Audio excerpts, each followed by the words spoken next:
तो सबसे पहले हम जो क्वेश्चन करते हैं वो है गाओकाओ का, चाइना के एग्जाम का, कोरियन सेट का। ये क्वेश्चन है। ये वाला मेरे को पिछले वाले से थोड़ा सा बेटर लगा है। अब ये एडवांस वाला भी देखना है, आपको ध्यान रखिएगा। अब बारी आती है अपने जेईई एडवांस की, तो थर्ड ऑप्शन जो है वो आपकी आ जाती है। अब जो तीसरा क्वेश्चन है भाई, ये वाला एडवांस वाला, तो मेरे को लगता है कि एडवांस वाला जो है वो ज़्यादा डिफिकल्ट साइड पे है। यार आप सब ने कोरिया के बच्चों को एडवांस के क्वेश्चन सॉल्व करते देखा होगा, चाइना के बच्चों को एडवांस के क्वेश्चन सॉल्व करते देखा होगा। चाइना का एग्जाम है गाओकाओ, कोरियन का एग्जाम है कोरियन सेट। आज मैं एक पर्टिकुलर टाइप का क्वेश्चन लेके आया हूँ तीनों एग्जाम में से। हम कंपेयर करेंगे, आप मेरे साथ सॉल्व करिएगा, देखिएगा, देखते हैं कौन सा एग्जाम जो है वो ज़्यादा डिफिकल्ट है ना। मेरी बेट तो जेईई एडवांस की तरफ है, बट देखना है, आप जज करना है आपको, है ना। 3 क्वेश्चन मैं लाया हूँ रैंडमली, टॉपिक जो है वो प्रोबेबिलिटी के ऊपर, सेम टॉपिक से फिर ही तो कंपेयर करेंगे ना, अलग अलग टॉपिक उठाएंगे तो कैसे कंपैरिजन होगा। तो अगर आपने प्रोबेबिलिटी जैसे पढ़ रखा है या आपको थोड़ी बहुत नॉलेज है तो आप इसको करके देखिए तीनों क्वेश्चंस को, और फिर आप चैट में मेरे को कमेंट में एक बार बताइएगा कि आपको क्या लगता है तीनों एग्जाम्स में से कौन से वाला जो है वो ज़्यादा डिफिकल्ट है ना। तो सबसे पहले हम जो क्वेश्चन करते हैं वो है गाओकाओ का, चाइना के एग्जाम का। ये क्वेश्चन आपके सामने है, कहता है we pick 2 integer at random from 2 to 8 both inclusive, the probability that the two numbers are co-prime, है ना, दोनों नंबर्स को-प्राइम होने चाहिए। आप चाहे तो ट्राई कर सकते हैं, यहाँ पे मैंने सोल्यूशन ऑलरेडी लिखा हुआ है, देखिए। तो हमारे पास टोटल 2 से 8 तक अगर देखें तो 7 नंबर हैं, तो 7C2 से हम टोटल नंबर ऑफ चूजिंग के कौन से 2 नंबर हम चूज कर रहे हैं, कौन से 2 हम 2 से 7, 2 से 8 के बीच में चूज करेंगे, वो हमने चूज कर लिया 7C2 से, दैट इज 21। अब हमें प्राइम को प्राइम चाहिए, बेसिकली आपस में जिनका HCF क्या हो, 1 हो, है ना। को प्राइम का मतलब क्या है कि आपस में उनका HCF जो है वो 1 होना चाहिए। तो मैंने पहले वो निकाल लिए जो नॉन को प्राइम है, जैसे कि इवन नंबर जिनका HCF 2 आ रहा है, तो 2 4 2 6 2 8, फिर आगे 4 6 4 8, फिर 6 8। और अगर हम 3 वाला देखें तो वो एक ही पेयर है 3 6, तो और कोई भी पेयर नहीं है जो कि आपस में आपको नॉन को प्राइम वाला टाइप का बन पाए या जिसका HCF 1 ना आए। तो यानी कि टोटल 7 ऐसे हो गए, तो 21 में 7 गए, तो यानी कि 14 जो है वो हमारे ऐसे पेयर्स होंगे जिनमें दोनों नंबर्स क्या होंगे, को प्राइम होंगे। तो प्रोबेबिलिटी क्या आ जाएगी, 14/21। मेरे को तो ज्यादा मुश्किल नहीं लगा, आप बताइएगा ना कि आपको कैसा लग रहा है, what is the difficulty level. इसको अगर रेट करें 0 to 5 के स्केल पे तो कितने कितने नंबर दीजिएगा इसको, 5 बीइंग द मोस्ट डिफिकल्ट। आइए देखते हैं कोरियन सेट का ये क्वेश्चन है, देखिएगा। कहता है कि there are 2 students from each of Korea, China and Japan. These 6 students will each randomly choose to sit in one out of the 6 seat numbers. ये illustration दी है, डायग्राम है। What is the probability that 2 students from the same country will sit such that difference between their seat numbers will be either 1 or 10? ये वाला मेरे को पिछले वाले से थोड़ा सा बेटर लगा है। अब ये एडवांस वाला भी देखना है, आपको ध्यान रखिएगा। तो यहाँ पे देखिए, अगर आप ध्यान से देखेंगे तो हमें जैसे कोरिया के 2 लोग हैं, चाइना के 2 लोग हैं, जापान के 2 लोग हैं, तो ऐसे सीट्स पे बिठाना है कि उन दोनों का डिफरेंस या तो 1 हो या तो 10 हो। जैसे इधर ऐसे वर्टिकली देखिएगा तो डिफरेंस 10 है, तो ऐसे बिठा सकते हैं। यहाँ कोरिया वाले बैठ गए, यहाँ जापान वाले, यहाँ चाइना वाले, मतलब वर्टिकली हम पेयर बना दिए। कुछ टीम 11-21 पे, कुछ 12-22 पे, और कुछ टीम जो तीसरी टीम है वो 13-23 पे बैठ जाएगी। या तो ऐसे बिठा लो या फिर ऐसे कर लो, एक टीम को ऐसे बिठा दो 11 और 21 पे, इनका डिफरेंस 10 हो जाएगा, और एक टीम ऐसे बैठ जाए, एक टीम ऐसे बैठ जाए, यानी कि 11 21 12 13 और 22 23। ये भी एक तरीका हो सकता है टीम्स को बिठाने का। या फिर ऐसे बिठा दो, इधर 10 का बन जाए ऐसे, और ये यहाँ पे 1 का डिफरेंस और यहाँ पे 1 का डिफरेंस, तो एक टीम यहाँ, एक टीम यहाँ, और एक इस राइट कॉलम पे, ठीक है। तो 13-23, 11-12, 21-22, बेसिकली 3 वेज में आप टीम के अरेंजमेंट्स कर सकते हैं। तो वो 3 तो आ गए यहाँ पे। फिर अब कौन सी टीम कैसे बैठेगी, जैसे मान लो पहला केस था, तो यहाँ चाइना वाले बैठेंगे कि जापान वाले बैठेंगे, कि कोरिया वाले बैठेंगे, तो वो 3 फैक्टोरियल वेज में अपना कॉलम चूज करेंगे, अपना पेयर चूज करेंगे, तो उसका 3 फैक्टोरियल आ गया। उसके बाद हर टीम के अंदर प्लेयर्स इंटरचेंज कर सकते हैं पोजीशन। यहां पे कोरिया वाले बैठे हैं तो कोरिया का पहला प्लेयर दूसरा प्लेयर K1 K2 आपस में इंटरचेंज करेंगे, 2 फैक्टोरियल 2 फैक्टोरियल 2 फैक्टोरियल, तो ये आता है 144 और 144 बाय टोटल। टोटल तो भैया 6 लोग हैं, 6 लोग 6 जगह पे 6 फैक्टोरियल वेज में बैठेंगे, तो that gives you 1/5 as the answer. ठीक है, तो ये आपका हो गया कोरियन सेट का, है ना।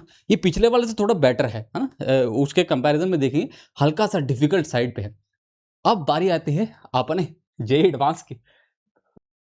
तो जेईई एडवांस का क्वेश्चन है, there are 5 students S1 S2 S3 S4 S5, ये म्यूजिक क्लास में है और वो R1 R2 R3 R4 R5 places पे अरेंज्ड हैं, और हमें एग्जामिनेशन डे वाले दिन उनको दोबारा से अरेंज करना है such that TI denote the event that the students SI plus 1 do not sit to adjacent to each other on the day of the examination, then the probability of the event T1 intersection T2 intersection T3 intersection T4।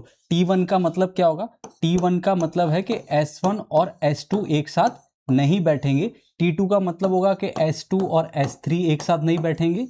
T3 का मतलब होगा S3 and S4 एक साथ नहीं बैठेंगे, और T4 का मतलब होगा कि S4 एंड S5 एक साथ नहीं बैठेंगे। अब मैं केसेस बनाने की कोशिश करता हूं। सबसे पहले S1 को बिठा देता हूं पहली सीट पे। हम इसको इंक्लूजन एक्सक्लूजन प्रिंसिपल से भी कर सकते हैं, बट ये बहुत इजी वाला है, तो ऐसे ही इसको निपटा देंगे। तो S1 हमारे पास आ गया, तो S1 के साथ S2 तो नहीं बैठ सकता, लेकिन S1 के साथ S3 बैठ सकता है, S4 बैठ सकता है, S5 भी बैठ सकता है। ठीक है, फिर अगर S3 बैठा है तो S2 नहीं बैठेगा, तो इसके साथ S4 भी नहीं बैठेगा। तो इसके साथ एक ही केस बनता है कि S3 के साथ कौन बैठ जाए, यहाँ पे S5 बैठ जाए, क्योंकि देखो इसके साथ 2 भी नहीं बैठेगा और इसके साथ 4 भी नहीं बैठेगा, तो 5 बचा है। और यहाँ पे S5 के साथ अब हम 2 को बिठा सकते हैं, 4 को तो नहीं बिठा सकते, और फिर S4 बिठा सकते हैं। तो आप देखिए S1 के साथ S3 है, कोई भी केस जो है यहाँ पे नहीं हो रहा है, इनमें से कुछ भी नहीं हो रहा है। आप अगर ध्यान से देखेंगे तो S1 S3 आ गया, फिर S5 आ गया, S2 S4, उसके बाद यहाँ पे S4 आ गया है, तो इसके साथ 3 और 2 नहीं आ सकते हैं।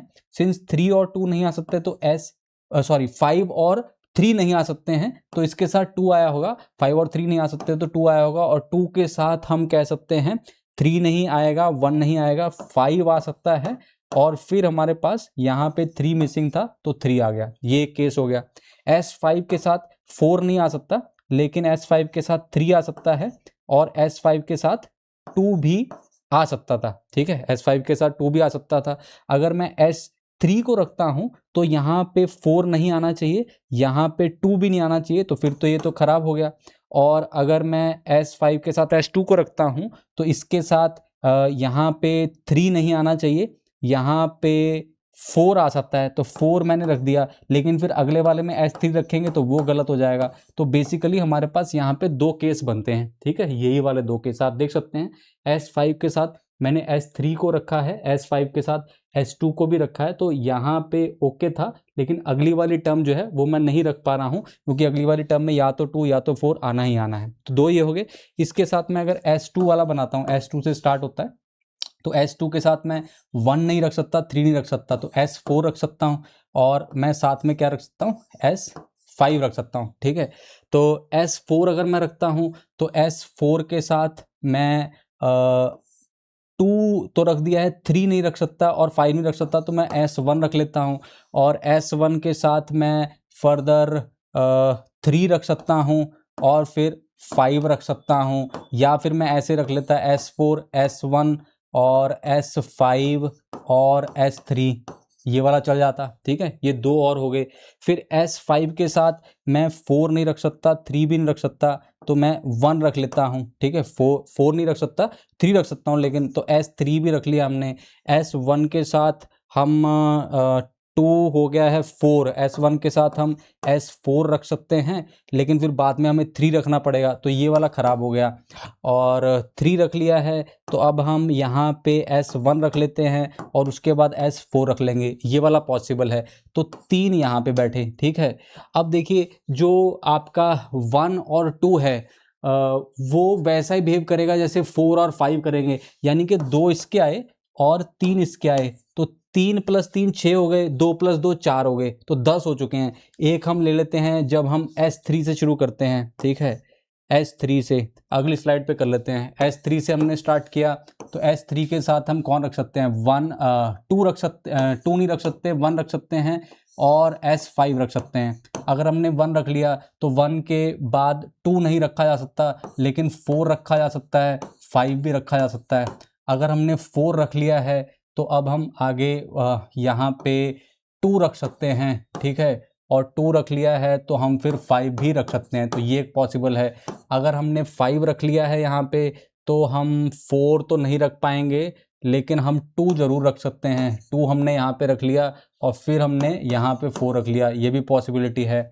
फिर S5 रख लिया हमने, 5 के साथ आगे क्या रख सकते हैं, 4 तो नहीं रख सकते, लेकिन S2 रख सकते हैं, S1 रख सकते हैं। अगर 2 रखते हैं तो 2 के साथ 3 और 1 की जगह S4 रखा जा सकता है, और 4 के साथ कौन बच गया, 3 5 4 और 1 बच गया, ऐसा। फिर S1 आया, S1 के साथ हम 5 रख लिया है, 2 रख सकते हैं, ठीक है, नहीं 2 नहीं रख सकते, 1 के साथ 4 रख सकते हैं, 4 रख सकते हैं और फिर यहाँ पे 2 रख सकते हैं। तो ये 4 केस हमारे और हो गए। 10 हमारे पहले बने थे, 10 + 4 हो गए 14, और टोटल केस हमारे कितने बनेंगे, टोटल तो हमारे 5 फैक्टोरियल बन जाएंगे, बेसिकली 14/120, दैट विल बी 7/60। आइए देखते हैं, तो 7/60 क्या हो गया, ये आ गया जी 7/60। तो थर्ड ऑप्शन जो है वो आपकी आ जाती है। अब जो तीसरा क्वेश्चन है भाई, ये वाला एडवांस वाला, ये तो थोड़ा मुश्किल वाला है। अगर आप इसको